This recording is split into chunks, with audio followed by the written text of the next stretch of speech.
Salam dəyərli tamaşaçılar, Hakim studiyasındayıq. Xoş gördük yenidən sizləri. Bugünkü mövzumuzla bağlı sizə kiçik bir giriş vermək istəyirəm. Bugün mövzumuz kommersiya mübahisələridir. Hamımıza aydındır ki, iqtisadi münasibətlər hər bir dövlətin təməl daşlarından biridir və iqtisadi münasibətlər hətta cəmiyyətin rifah halını və birbaşa və dolayısı yolla bir çox məsələni özündə ehtiva eləyir. Məsələn, cəmiyyətlərdəki cinayətlərin statistikasından, hətta ailə münasibətlərində yaranan mübahisələrdən, yəni bir çox məsələlərin bəzən kökündə sırf iqtisadi məsələlər dayanır.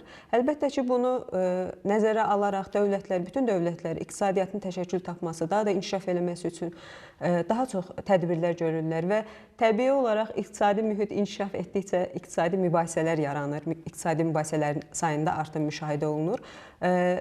Ölkəmizdəki bu tendensiya nəzərə alaraq da bir neçə il öncə kommersiya məhkəmələri təsis olundu və buna uyğun olaraq da yuxarı instansiyalarda kommersiya kollegiyaları təsis olundu. Bu zərurəti nəzərə alaraq biz də mövzumuzu kommersiya mübahisələrinə həsr eləməyə qərar verdik və qonaqlarımızı sizə təqdim eləmək istəyirəm. Bizlə bugün mövzunu müzakirə edirlər. Naxçıvan Muxtar Respublikası Ali Məhkəməsinin kommersiya kollegiyasının sədri Səxavət Bəylərli və Naxçıvan Muxtar Respublikası Kommersiya Məhkəməsinin sədri Elşən Salmanov. Xoş gördük hər ikinizi, təşəkkür edirik dəvətimizi qəbul edib gəldiyiniz üçün. İstəyərdim, Səxavət müəllim, elə mövzunu sizdən başlayaq.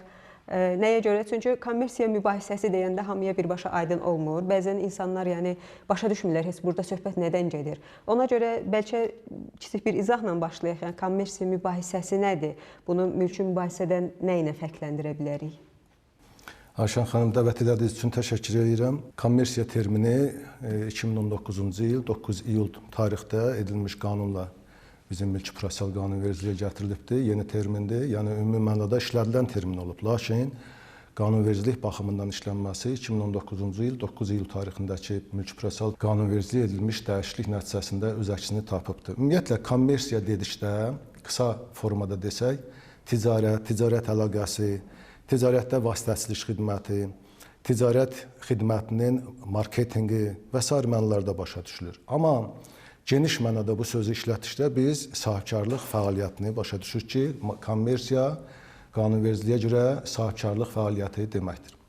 Azərbaycan Respublikasının mülki prosessual qanunvericiliyinə görə kommersiya mübahisələri dedikdə sahibkarlıq fəaliyyətinin həyata keçirilməsi ilə əlaqədar olan mübahisələr başa düşülür. Sahibkarlıq fəaliyyəti isə şəxsin müstəqil surətdə həyata keçirdiyi əsas məqsədi işlər görülməsindən, xidmətlər göstərilməsindən, əmlak istifadəsindən, malların satışı və ya istehsalından gəlir, mənfəət, həmçinin fərdi sahibkarlar tərəfindən gəlir əldə etməsi məqsədilə aparılan fəaliyyətdir. Ümumi anlamda desək, mülki prosessual qanunvericiliyə əsasən subyekt tərkibinə görə kommersiya hüquqi şəxsləri, yəni məhdud məsuliyyətli cəmiyyətlər, səhmdar cəmiyyətləri, tam ortaqlıqlar və cəmiyyətlər, kooperativlər tərəfindən həyata keçirilən, o cümlədən fərdi sahibkarlıq fəaliyyətini həyata keçirdikləri hallarda qeyri-kommersiya hüquqi şəxsləri, yəni ictimai birliklər, fondlar, publik hüquqi şəxslər, eləcə də malların, işlərin, xidmətlərin dövlət vəsaiti hesabına alınmasında sahibkarlıq fəaliyyəti subyektləri ilə dövlət və bələdiyyə orqanları arasında bağlanan mülki hüquqi əqdlərlə bağlı mübahisələr kommersiya mübahisələri hesab olunur. Sahibkarlıq fəaliyyətinin həyata keçirilməsindən asılı olmayaraq, subyekt tərkibindən asılı olmayaraq müflisləşmə, kommersiya hüquqi şəxsləri ilə bağlı korporativ tələblər, eyni zamanda sənaye mülkiyyəti ilə bağlı, yəni coğrafi göstərici, sənaye nümunəsi, faydalı model, ixtira və s. bağlı olan onların istifadəsi və müdafiəsi ilə bağlı tələbi üzrə olan işlər də kommersiya mübahisələrinə aid edilir. Həmçinin xüsusi icraat qaydasında baxılan işlər üzrə vergi ödəyicisi və ya sığorta edən fiziki şəxsin və ya hüquqi şəxsin icra orqanının rəhbərinin ölkədən getmək hüququnun müvəqqəti məhdudlaşdırılması, eləcə də itirilmiş sənədlərin bərpası üzrə həmin sənədləri təqdim edən şəxslərin hüquqlarının bərpa olunması, yəni buna çağırış icraatı da deyilir bizim qanunvericilikdə. Bunlarla bağlı olan işlər də kommersiya mübahisələrinə aid edilir. İstəyərdim mövzunu Elşən müəllim sizinlə davam eləyək. Artıq Səxavət müəllim qeyd elədi. Bu yeni bir qanunvericiliyimiz üçün həm anlayış, həm də yeni bir institutdur. Kommersiya məhkəmələri yaxud da kommersiya kollegiyaları. Ümumiyyətlə siz birinci instansiya məhkəməsi, yəni mübahisənin ilkin baxıldığı instansiya olaraq daha çox işin necə deyirlər, strukturu sizdə formalaşır və sonradan o formalaşmış iş yuxarı instansiyalara doğru əgər şikayət verildiyi hallarda irəliləyir. Bu işlər üzrə birinci instansiyalara müraciət edən vətəndaşlar hansı qaydada müraciətləri eləməlidirlər? Sənədləri hansı qaydada toplamalıdırlar? Müraciət qaydası ümumiyyətlə necədir? Bu barədə bizə detallı məlumat verə bilərsinizmi? Və eyni zamanda bu işlərdə müraciətini edən şəxslər lazımi biliklərə sahib olmadıqda, burada texnoloji biliklərdən də söhbət gedə bilər. Məhkəmənin onları hansısa formada yönləndirməsi, izah verməsi halları olurmu? Təşəkkür edirəm bizi bura dəvət etdiyiniz üçün ilk əvvəl və bu barədə fikirlərimi bildirməyə başlamazdan əvvəl onu qeyd edim ki, kommersiya məhkəmələri yarandığı vaxtdan Azərbaycanda ilk dəfə olaraq kommersiya mübahisələri üzrə məhkəmələrə müraciətlər qanunvericiliklə nəzərdə tutulmuş qaydada, elektron qaydada müraciət nəzərdə tutulmuşdur. Yəni birbaşa qanunvericiliyin özündə də nəzərdə tutulub ki, kommersiya məhkəmələrinə hər hansı bir iddia ərizələri daxil olduqda bu elektron qaydada, elektron kabinet vasitəsilə məhkəməyə daxil olmalıdır. Kağız daşıyıcılarda məhkəməyə müraciət olunması qanunvericiliklə müəyyən olmuş qaydada göstərilmişdir ki, geri qaytarılmalıdır. Burada ilk əvvəl məhkəməyə müraciət etməzdən əvvəl tərəflər müqavilədə nəzərdə tutulmuş qaydalara əməl eləməlidirlər. Tərəflərə qanunvericiliyi ilə nəzərdə tutulmuş qaydada iddia ərizəsinin surəti digər məhkəmələrdən fərqli olaraq və pretenziyanın çatdırılması iddiaçının üzərinə qoyulmuşdur. Bunların hamısı da elektron kabinet vasitəsilə həyata keçirilməsi nəzərdə tutulmuşdur. İlk əvvəl sənədləri tərəflər arasında mübahisə yarandıqda bu mübahisənin həll edilməsi üçün bir tərəf digər tərəfə pretenziya qaydasında əgər müqavilədə nəzərdə tutulmuş və qanunda nəzərdə tutulmuşdursa, pretenziya qaydasında müraciət eləməlidir. Tərəfə əgər pretenziya əməl eləmədiyi təqdirdə məhkəməyə müraciət elədiyi bildirilməlidir və həmən pretenziyada mütləq surətdə müddət göstərilməlidir. O müddət bitdikdən sonra məhkəməyə müraciət eləyə bilər və o müddət bitdikdən sonra yenə də pretenziyanı çatdırılma qaydası elektron kabinet vasitəsilə tərəfin elektron kabinetinə, bu olmadıqda isə müvafiq icra hakimiyyəti orqanı vasitəsilə, müvafiq icra hakimiyyəti orqanı isə burada qanunvericilik Azərbaycan Respublikası İqtisadiyyat Nazirliyi yanında vergi xidmətinə həvalə etmişdir. Taksiz qovaz vasitəsilə çatdırmalıdır və ondan sonra məhkəməyə elektron qaydada bütün sənədləri toplamaqla əlavə olunmuş sübutlar, sənədlər, təsdiq elədiyi sübutlar, iddia ərizəsini əsaslandırdığı hallar hamısı elektron kabinet vasitəsilə məhkəməyə müraciət olunmalıdır. Ondan sonra isə prosessual qanunvericiliyə əsasən daxil olmuş məhkəməyə iş 5 gün müddətində araşdırılır. Əgər nöqsanlar yoxdursa, icraata qəbul edilir və digər prosessual hərəkətlər davamiyyətini yerinə yetirir. Çox təşəkkür edirik Elşən müəllim. Biz mövzunu sizinlə yenə də davam eləyəcəyik. Bəzi digər vacib suallarımız var, amma istəyərdim elə necə ki bayaq o mövzuya toxunduq Səxavət müəllim bu aidiyyatla bağlı məsələlərə bir dəfə də buna geniş mənada yer verək. Nəyə görə? Mənə elə gəlir ki, eyni problem inzibati məhkəmələr yarananda da bir müddət məhkəmələr arasında müşahidə olundu. Yəni məhkəmələr həmin mübahisənin özlərinin aidiyyatına aid olmadığını, inzibati qaydada baxılmalı olduğunu, yaxud da inzibati məhkəmələr hansısa mübahisəni götürməkdən imtina edildilər ki, bu işə mülki qaydada baxılmalıdır. Onunla bağlı bir neçə izah xarakterli artıq qərarlar verilməsi ehtiyac olundu. Eyni şey kommersiyada da müəyyən inzibati məhkəmələrdə səhv eləmirəmsə olduğu qədər uzun müddət olmasa da qısa bir müddət eyni halları biz kommersiya mübahisələri üzrə də müşahidə elədik. Bunlar da əlbəttə ki, təbii hallardır. Yeni bir institut yarananda, yeni bir necə deyirlər, mübahisə forması yarananda oradakı aidiyyət məsələlərini yaxud da inzibati iddiadan söhbət gedirsə, iddianın növünü müəyyənləşdirmək hər zaman ilk baxışda asan olmur. Müəyyən qədər kompleks məsələlər olur ki, orada həmin detallar aidiyyət məsələsinə təsir eləyir. İstəyərdik elə kommersiya mübahisələri ilə bağlı aidiyyət mübahisələri necə həll olunur, ona münasibət bildirərdiniz. Yəni iki məhkəmə arasında artıq aidiyyatla bağlı bir mübahisə varsa, bu mübahisə necə həll olunur ki, artıq qərar alınır ki, bu iş hansı məhkəmənin aidiyyatındadır? Ümumiyyətlə kommersiya mübahisələrini mülki mübahisələrdən ayıran əsas faktor mübahisənin sahibkarlıq fəaliyyəti ilə bağlı olub olmadığı və konkret kateqoriya işlər üzrə həmin işlərin müstəsna predmetinin müəyyən edilməsidir. Burada hüquq münasibətlərinin xarakteri də mühüm əhəmiyyət kəsb edir. Bizim mülki prosessual qanunvericiliyi hazırda qüvvədə olan mülki prosessual qanunvericiliyimizə görə mübahisənin ümumi məhkəməyə və ya kommersiya məhkəməsinə aidiyyatı işdə iştirak edən şəxslərin subyekt tərkibi, mübahisənin predmeti və hüquq münasibətinin xarakteri nəzərə alınmaqla müəyyən edilir. Ümumi formada göstərilir ki, qanunvericilikdə təsbit olunur ki, sahibkarlıq fəaliyyətinin həyata keçirilməsi ilə əlaqədar olmayan mübahisələrə mülki məhkəmə icraatı qaydasında ümumi məhkəmələr, sahibkarlıq fəaliyyətinin həyata keçirilməsi ilə əlaqədar olan, yəni kommersiya mübahisələrində isə mülki məhkəmə icraatı qaydasında kommersiya məhkəmələri tərəfindən baxılır. 2019-cu il qeyd elədim, 9 iyul tarixli qanuna edilmiş dəyişikliklərlə məhkəmə aidiyyatının müəyyən edilməsi meyarlarının tətbiqi mexanizmində köklü dəyişikliklər olmuşdur. Siz girişdə izah elədiniz, giriş nitqinizdə, demək, əslində kommersiya mübahisələri iqtisadi mübahisələrin varisidir. Əvvəlcə həmin münasibətlər iqtisadi mübahisələr kimi xarakterizə olunurdu və inzibati iqtisadi məhkəmədə baxılırdı. Ancaq qeyd etdiyim qanunvericilikdə qanunda edilmiş dəyişikliklərlə köklü dəyişikliklər olundu və əvvəlcə əgər bu subyekt tərkib, mübahisənin predmeti, hüquq münasibətlərinin xarakteri ayrı-ayrılıqda götürülürdüsə, artıq yeni qəbul olunmuş qanunvericiliklə müəyyən olundu ki, kommersiya mübahisəsinin aidiyyatının müəyyən edilməsi üçün bu üç qiymətləndirici meyarın vəhdəti bir-biri ilə əlaqədə olması hökmən qəbul olunmalıdır. Və burada hüquq münasibətlərinin xarakteri aparıcı, lokomotiv rolunu oynayır. Mübahisənin subyekt tərkibinin və predmetinin müəyyən edilməsi də məhkəmə aidiyyatının müəyyən edilməsində əsas rola malikdirlər. Ayrıca bir misalla izah eləmək istəyirəm ki, bu tərkiblə bağlı, subyekt tərkib və mübahisənin predmeti ilə bağlı ki, bizim kommersiya mübahisələri ilə bağlı istər Elşən müəllimin, istər mənim cavablarımızda tez-tez sahibkarlıq fəaliyyəti ilə həyata keçirilib-keçirilməməsi sözləri işlənəcəkdir. Çünki bu kommersiya mübahisələrinin ana xəttini təşkil edir. Və bunun müəyyən olunmasında tutaq ki, hər iki tərəf kommersiya hüquqi şəxsidir, yaxud da bir tərəf fərdi sahibkardır və bunların arasında mübahisə baş veribdir. Müəyyən olunmalıdır ki, bu kommersiya məhkəməsinə aiddir, yoxsa ümumi məhkəməyə aiddir.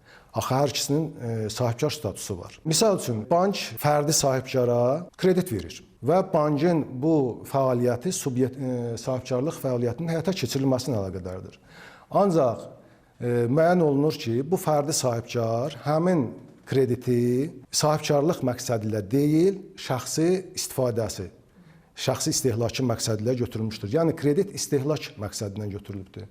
Artıq bu məqamda işlərə kommersiya məhkəmələri tərəfindən deyil, ümumi məhkəmələr tərəfindən baxılmalıdır. Bir-biri ilə əlaqədar olan bir neçə tələb birləşdirilirsə və ya əsas tələblərdən biri məhkəmə aidiyyatı üzrə kommersiya məhkəməsinə aid olduqda, bu halda artıq işlərə ümumi məhkəmələr tərəfindən deyil, kommersiya məhkəmələri tərəfindən baxılacaqdır. Qanunvericilikdə bir sıra kateqoriya işlər var ki, həmin işlər üzrə məhkəmə aidiyyatının müəyyən edilməsinin mümkünlüyü nəzərə alınmalıdır. Çünki onlar artıq müstəsna şəkildə müəyyən olunublar. Məsələn, ailə, nikah, əmək, vərəsəlik, renta, istehlak münasibətlərindən, müəllifin demək qeyri-əmlak xarakterli tələblərindən, mərc və oyunlardan irəli gələn mübahisələr artıq özü-özlüyündə bunlar sahibkarlıq fəaliyyətinin həyata keçirilməsi ilə bağlı deyil. Ona görə də bu mübahisələrə ümumi məhkəmələr tərəfindən baxılacaqdır. Eyni ilə kommersiya məhkəməsində müstəsna aidiyyətinə aid olan işlər var ki, Elşən müəllimgil dəfələrlə baxıbdır. Müflisləşmə, banklar istisna olmaqla. Sonra kommersiya hüquqi şəxslərinin korporativ tələbləri. Bu tələblər nə deməkdir? Kommersiya hüquqi şəxslərinin təsisçiləri, iştirakçıları, üzvləri, idarə heyətinin orqanlarının nümayəndələri ilə kommersiya hüquqi şəxsinin özünün sahibkarlıq fəaliyyəti ilə qədər yaranan münasibətlərdir. Bu işlər özü-özlüyündə sahibkarlıq fəaliyyətindən irəli gəldiyi üçün artıq kommersiya məhkəməsi tərəfindən baxılacaqdır.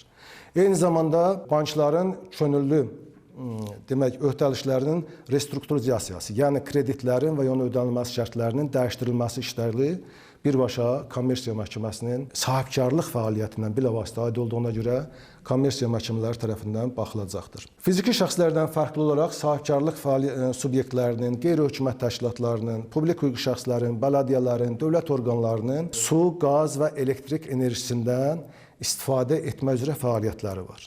Yəni burada artıq özü-özlüyündə bu göstərir ki, həmin bax bu orqanlar fəaliyyətlərini, yəni sudan, qazdan, elektrik enerjisindən öz şəxsi məqsədləri üçün deyil, birbaşa həmin göstərdiyim sahibkarlıq subyektlərinin tələbatlarının ödənilməsi üçün istifadə edirlər. Ona görə də bu fərqli qaydada sərgilənmə tələb eləyibdir.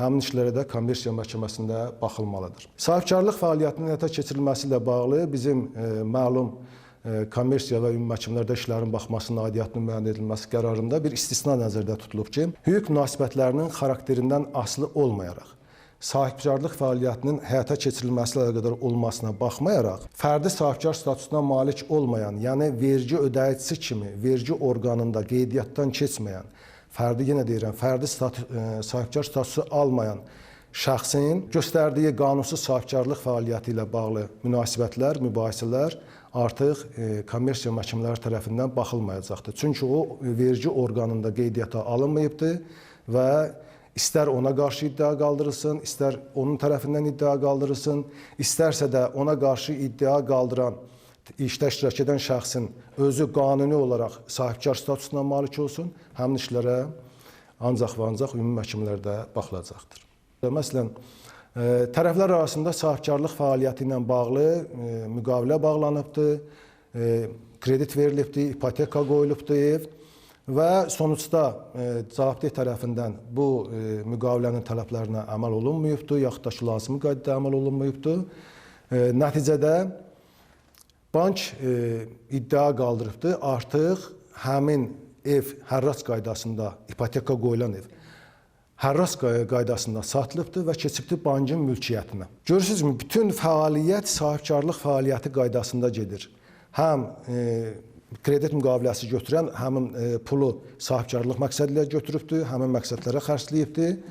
Həm də artıq krediti verən bank özü sahibkarlıq fəaliyyətini həyata keçirən orqandır. Ancaq artıq sonda gəlir ki, həmin ipoteka qoyulmuş ev bankın öz mülkiyyətinə keçirilibdir. Burada artıq həmin evdə yaşayanların evdən çıxarılması ilə bağlı iddiada sahibkarlıq fəaliyyəti bitmiş olur. Yəni bu işlər üzrə artıq sahibkarlıq fəaliyyəti bitmiş olduğuna görə ümumi məhkəmələrdə iddia qaldırılmalı və həmin məhkəmələrdə nəticə verilməlidir. Çox təşəkkür edirik. İstəyərdim Eşən müəllim, mövzunu sizinlə davam eləyək. Mən bayaqda qeyd elədim, siz işi birinci instansiyada artıq formalaşdıran məhkəmə olaraq daha çox nöqsanları da böyük ehtimal ki, siz müşahidə edirsiniz. Çünki proses ərzində artıq o nöqsanlar bəlkə də biraz məhkəmənin də yönləndirməsi ilə aradan qaldırılır, yaxud da artıq o nöqsanlar ciddi nöqsanlardırsa, əlbəttə ki, o iş baxılmamış saxlanır, yaxud da geri qaytarılır və bu şəkildə o nöqsanlar yuxarı instansiyaya azalaraq gedir, yaxud da artıq o nöqsanlar qalmadığı şəkildə gedir. Amma hər bir halda bu o faktı dəyişmir ki, ən çox nöqsanlarla siz rastlaşırsınız. Ona görə istəyərdik elə bizlərə hamımıza izah eləyəsiniz. Bəlkə vətəndaşlar da var ki, onlar kommersiya mübahisələri üzrə məhkəməyə müraciət etməyi düşünürlər, mübahisələri var. Bu zaman ən çox hansı nöqsanlara yol verilir və bu zaman nələri məsləhət görərdiniz, nələrə xüsusi diqqət yetirilsin? Deməli, kommersiya məhkəmələrinə müraciətdə, kommersiya mübahisələri üzrə müraciətlər qeyd etdiyim kimi elektron qaydada verilir. Elektron qaydada verdikdə ilk əvvəl tərəfə pretenziya qaydasında, əgər qanunvericilikdə və müqavilədə nəzərdə tutulubsa, pretenziya qaydasında müraciət olunmalıdır. Əksər vətəndaşlar pretenziya ilə iddia ərizəsini tərəfə bir gündə göndərirlər. Pretenziyada göstərilmiş müddəti gözləmədən. Orada deməli, sistem vasitəsilə onlara 3 günlük, 5 günlük və 10 günlük müddətlər verilir. Onları seçib, lakin o müddəti gözləmədən göndərirlər. Buna diqqət yetirmələri xüsusilə qeyd edilməli lazımdır ki, pretenziyadan sonra pretenziya o deməkdir ki, qarşı tərəf mən sənə etirazımı bildirirəm. Sən mənlə olan müqavilən əsasında və yaxud da şifahi razılaşmamız əsasında öhdəliklərini yerinə yetir. Bu öhdəliklərini yerinə yetir kəlməsi ilə eyni vaxtda iddia ərizəsinin göndərilməsi absurd bir məsələdir və qeyri-mümkün olan bir şeydir. Bu o deməkdir ki, artıq istəsən də, istəməsən də, qəbul eləsən də, eləməsən də mən məhkəməyə müraciət edəcəm. İlk əvvəl pretenziya qaydasına əməl olunmasına vətəndaşlar xüsusilə diqqət eləməlidirlər.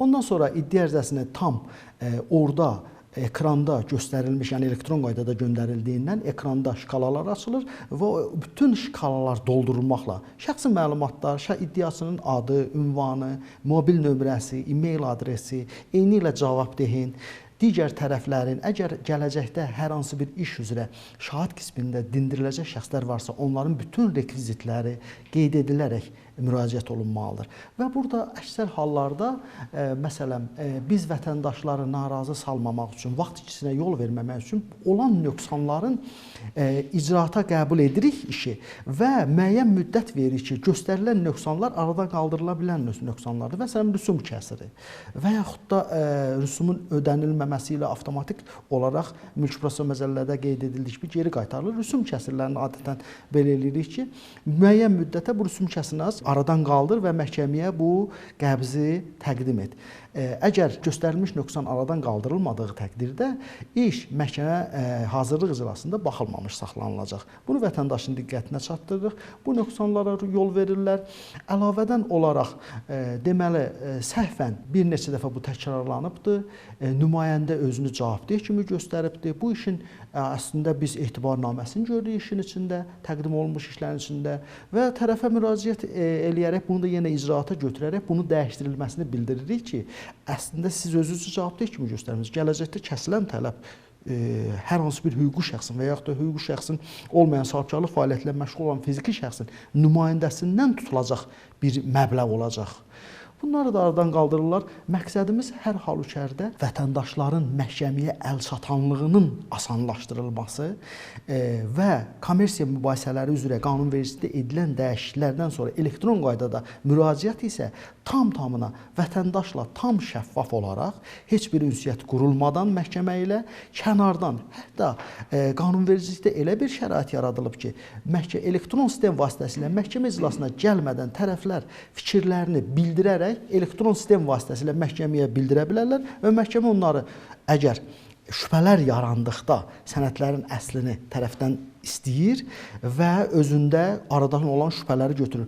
Əgər şübhələr yaranmadıqda təqdirdə isə elektron qaydada göndərilmiş sənədlərlə, sübutlarla işə baxaraq yekun məhkəmə qərarı çıxardır. İstəyərdik elə sübut toplama ilə bağlı məsələyə baxaq. Yəni sübut toplama yükü, sübutların təqdim edilmə yükü kommersiya mübahisələrində hansı qaydada qanunverici tərəfindən nəzərə alınıbdır? Yəni sübutları kim təqdim eləməlidir? Məhkəmə mi təqdim eləməlidir? Tərəflər mi təqdim eləməlidir? Hansı qaydada təqdim eləməlidirlər? Prosesin hansı mərhələsində təqdim eləməlidirlər? O mərhələni keçirdikdən sonra hansı qaydada təqdim eləyə bilərlər? Hər bir hüquqşünasa məlumdur ki, iştirak şəxslərin tələf və etirazlarını əsaslandıran halların, habelə işi düzgün həll etmək üçün əhəmiyyəti olan başqa halların mövcud olduğunu və ya olmadığını müəyyən edərkən məhkəmənin əldə etdiyi məlumatlar, sübutlar hesab olunur. Ancaq qanunvericiliklə müəyyən olunmuş qaydada əldə etdiyi. Məhkəmə yalnız tərəflərin təqdim etdikləri sübutları araşdırmalı və onlardan istifadə etməlidir. Yəni bu həm ümumi məhkəmələrin, həm kommersiya məhkəmələrinin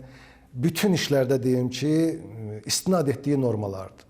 14.2-ci maddə və 77.1-ci maddə ki, hər bir tərəf öz tələf və etirazlarının əsası kimi istinad etdiyi halları sübut etməlidir. Konstitusiya Məhkəməsi Plenumunun 2019-cu il 18 mart tarixli qərarında formalaşdırdığı hüquqi mövqeyə görə iş üzrə sübut etmə predmetinə daxil olan halların təqdim edilməsi yükü tərəflərin üzərinə düşür. Yəni, hər bir tərəf öz tələf və etirazlarının əsası kimi istinad etdiyi halları sübut etməlidir. Sonda prosesdə həqiqətə isə ədalət mühakiməsi orqan olaraq məhkəmə müəyyən edir. Yəni, artıq sübut etmə yükü və məhkəmənin rolu, iş bölgüsü artıq Konstitusiya Məhkəməsinin qeyd etdiyim qərarında müəyyən olunubdur. Yəni, tərəflər sübutları təqdim edir, məhkəmə sübutları qiymətləndirir və sonda tətbiq olunmalı olan hüquq normasını həmin mübahisəyə tətbiq etməklə yekun məhkəmə aktı qəbul olunur. Yəni, Konstitusiya Məhkəməsinin bu formalaşdırdığı qərarında o ifadə olunur ki, mənə faktları ver, yəni ki, işdə iştirak edən şəxslər, mən sənə uyğun olan hüququ verəcəyəm. Kommersiya mübahisələrinə baxılması mülki məhkəmə icraatı qaydasında aparılır. Bunu Elşən müəllim də qeyd elədi, mən də qeyd elədim. Və mülki məhkəmə icraatında qaydasında baxılırsa, mülki prosessual qanunvericilik sübutların toplanmasının məhkəmə tərəfindən aparılmasına nəzərdə tutmur. Ancaq elə bir nüanslar var ki, məhkəmə həmin sübutların toplanmasında birbaşa olmasa da iştirak edir və tərəflərin öz hüquqlarını, vəzifələrini həyata keçirməsinə köməklik göstərilir. Məhkəmə həqiqətə nail olunmaq üçün işin hərtərəfli və tam obyektiv tədqiqinə lazımi şərait yaradır. Bununla bağlı işdə iştirak edən şəxslərin prosessual hüquq vəzifələrini izah edir. Görüləcək yaxud görülməyəcək hərəkətlərin nəticəsi barəsində iştirak edən şəxsləri xəbərdar edir və həmçinin işdə iştirak edən şəxslərin prosessual hüquqlarını həyata keçirməsinə kömək göstərir. Bu 14.1-ci maddədə birbaşa göstərilibdir. Digər tərəfdən, işdə olan sübutlar əsasında işə baxılması mümkün olmadıqda, məhkəmə tərəfindən işdə iştirak edən şəxslərə əlavə sübutlar təqdim edilməsi təklif oluna bilər. Yəni, bu məhkəmənin hüququdur. Konstitusiya Məhkəməsi Plenumunun digər bir qərarı var. A. Nadirova və qeyrilərinin şikayəti üzrə 2022-ci il 16 mart tarixli qərarında son vaxtlar qəbul olunan qərardır. Və bu qərarda formalaşdırdığı hüquqi mövqeyə görə prosessual fəallıq prinsipini rəhbər tutaraq, söhbət məhkəmədən gedir. Prosessual fəallıq prinsipini rəhbər tutaraq məhkəmə mübahisənin düzgün həlli məqsədi ilə məlumatı olan şahidləri işə cəlb edib müvafiq məlumatları əldə edə bilər. Mütəxəssis məsləhəti şərhi verilməsi üçün dövlət və yerli özünüidarə orqanlarını işdə iştirak etməyə cəlb edilə bilər. İşdə iştirak edən şəxslərin vəsatəti olmasa belə, məhkəmə müvafiq məhkəmə ekspertizasını təyin edə bilər. Eyni zamanda tərəfin vəsatəti ilə sübutları təmin etmək barədə qərardat qəbul edə bilər ki, bütün bu imkanlara məhkəmə malikdir. Bu da sübutların hərtərəfli tam tədqiqinə lazımi şərait yaratmış olur. Sübutlar işdə iştirak edən şəxslər tərəfindən işin məhkəmədə baxılmağa hazırlanması yekunlaşana da aparılmalıdır. Ona görə də bax, mülki prosessual qanunvericilikdə həmin müddət artırılıbdır. 40 gün və hətta əgər məhkəmə tərəfindən müvafiq üzrlü səbəblər aşkar olunarsa, biraz da müəyyən olunmuş müddət ərzində uzadıla bilər. Məhkəmə baxışı gedişində sübutların qəbul edilməsinə o halda yol verilir ki, həmin sübutlar məhkəmə baxışının gedişində meydana çıxan məsələlərdən doğsun törəsin ki, həmin sübutların təqdim edilməsi məhkəmə baxışında müəyyən olmuş hallardan yaranır ki, bu sübutlar təqdim olunmalıdır. Və yaxud da ki, işdə işləyən şəxs həmin sübutların birinci məhkəmədə işin baxılmağa hazırlanması yekunlaşana dək ondan asılı olmayan səbəblərdən, yəni imkanı xarici olduğuna görə təqdim edə bilməsin. Apellyasiya instansiyası məhkəməsində də bu qayda tətbiq olunur. Birinci instansiya məhkəməsində təqdim olunmamış sübutlar o halda qəbul edilir ki, işdə iştirak edən şəxs həmin sübutların birinci instansiya məhkəməsinə təqdim etməsinin ondan asılı olmayan səbəblərə görə mümkün olmadığını sübut etmiş olsun. Kommersiya məhkəməsi elə bir məhkəmədir ki, bu elə əvvəldən fəaliyyətə başladığı müddətdən bütün iş elektron qaydada aparılır. Yəni, tərəflər nə qədər sübutları, yazılı sübutları varsa, onları ancaq və ancaq elektron qaydada, elektron kabinetə yerləşdirməklə məhkəməyə təqdim etməlidir. Və bu halda həm də elektron qaydada məhkəməyə təqdim etmir. Digər tərəfi də xəbərdar edir ki, mənim bu sübutlarım var sizə qarşı. Bax, bu sübutlara qarşı siz öz alibilərinizi gətirə bilərsiniz. Bu qədər. Bəli, çox təşəkkür edirik Səxavət müəllim. Çox geniş izahlar verdiniz. İstəyərdim mövzunu yekunlaşdıraq Elşən müəllim sizlə. Siz elə bayaq danışanda pretenziya qaydası ilə bağlı çox aydın, yəni hər kəsin hüquqi biliyi belə olmayan adamların çox rahatlıqla başa düşəcəyi bir izah verdiniz. İstəyərdim bu pretenziya qaydasını biraz daha genişləndirək və daha detallı danışaq. Çünki xüsusilə kommersiya mübahisələrində yenə təməl məsələlərdən biridir pretenziya qaydasına əməl olunub olunmaması. Əksərən bu cür mübahisələr əksər hallarda müqavilələrdən qaynaqlandığına görə tərəflər öz aralarında məhkəməyə gələnə qədər artıq bir razılaşma metodları nəzərdə tuturlar çox vaxt müqavilələrindən və bu elə pretenziyanın əsasını təşkil edir.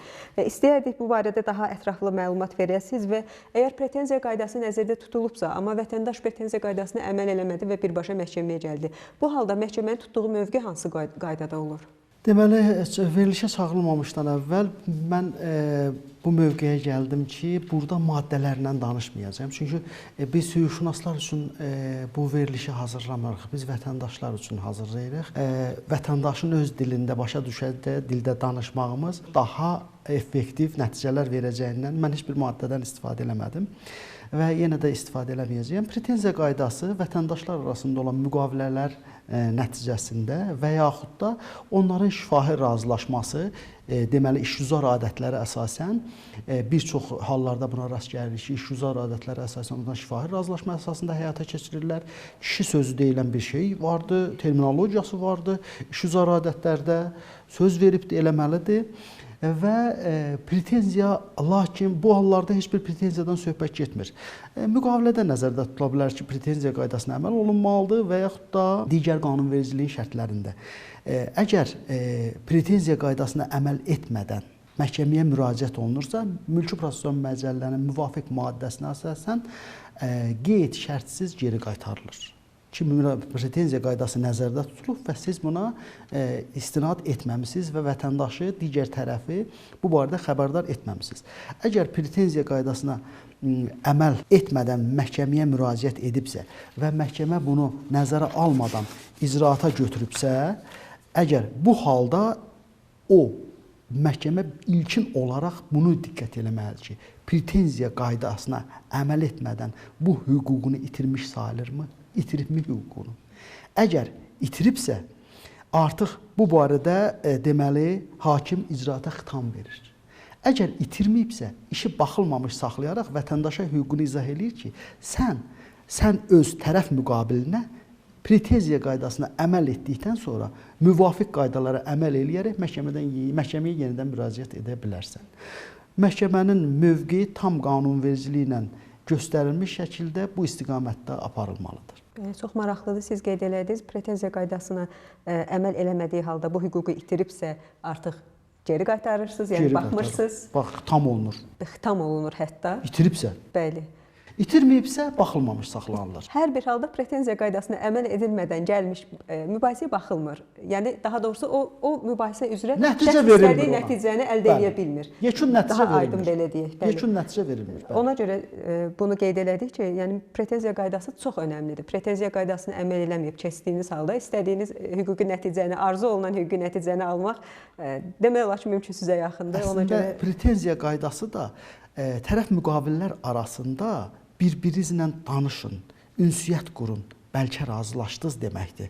Və pretenziya ondan ibarətdir ki, qanunvericilik ona görə bunun məğzində bu durur ki, tərəfə müraciət elə.